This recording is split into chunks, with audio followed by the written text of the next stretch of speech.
Пайғамбар саллаллаху алейхи ва сәләмнең 3 улы, 4 кызы бар иде. Бер улының исеме Касим, икенче улының исеме Тахир иде. Булар Мәккәдә вахи килгәннән соң тудылар. Аналары Хадиша радияллаху анха иде. Өченче улының исеме Ибрахим иде. Мәдинәдә туды. Анасы Мәрия Кытбия иде. Булар өчесе дә бала чагында вафат булдылар. Кызлары әвәле Зәйнәп, икенчесе Өмме Көлсем, өченчесе Фатима, дүртенчесе Рукия иде. Бу кызлары Мәккәдә тудылар. Аналары Хадиша радияллаху анха. Пайғамбар саллаллаху алейхи ва сәләм Бәдер сугышы вакытында Рукия радияллаху анха вафат булды. Аннан кайткач, Госман радияллаху анхага Өмме Көлсем радияллаху анханы бирде. Күпмедер вакыттан соң Өмме Көлсем дә вафат булды. Моннан соң Пайғамбар саллаллаху алейхи ва сәләм Госман радияллаху анхага әйтте: "Әгәр дә өченче кызым да булса, яна сиңа бирер идем" диде. Зәйнәп радияллаху анханы Әбу Әл-Гас радияллаху анха исемле сахабәгә биргән иде.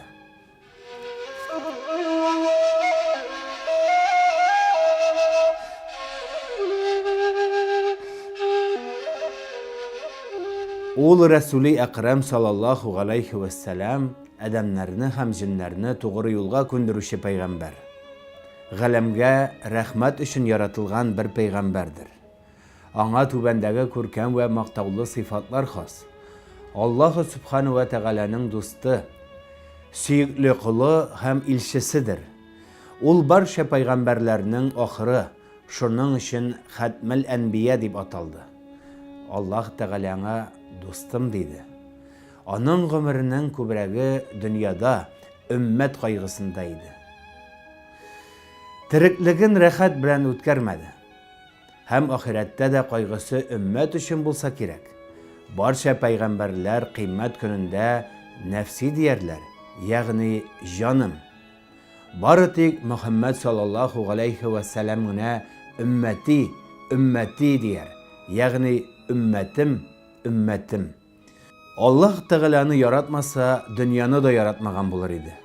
Аллаһ Тәгалә аңа әйтте: "Я Мөхәммәд, әгәр син булмасаң, җирне вә күкне яратмас идем." Ул Мөхәммәд саллаллаху алейхи ва сәләм патшаларның патшасы һәм диннең яктырткычыдыр.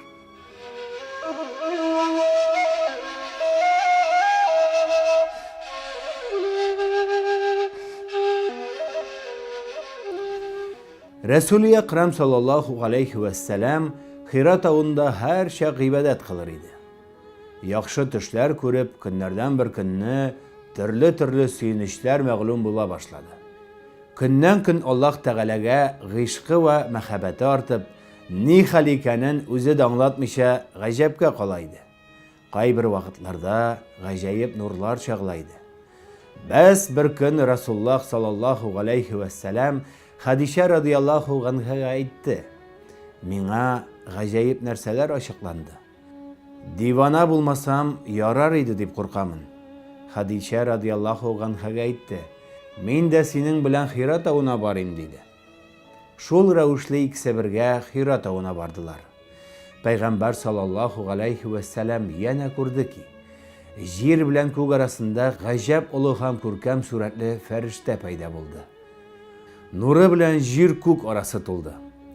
Хадиша радияллаху анха башындагы яулыгын салгач, ул сурәт югалды. Хадиша радияллаху анха әйтте: "Сиңа сөенеч булсын. Бу син күргән улуг бер нәрсәдер. Ягъни барча пәйгамбәрләргә вахи китерүче Җәбраил фәрештә галәйһиссәламдыр. Шайтан түгелдер. Ник дигәндә, фәрештә хатыннарның чәчен күргәч качар. Әгәр шайтан булган булса, качмаган булыр иде" диде. Кисса. Яна бер Хира тауында Җәбраил галәйһиссәлам пайда булып, Пайгамбар саллаллаху алейхи ва сәләм янында торды һәм әйтте: "Я Мөхәммәд, мин Җәбраил фәрештәмен.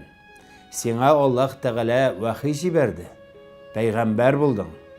шулай ук кешеләрне иманга үндәргә әмер итте диде.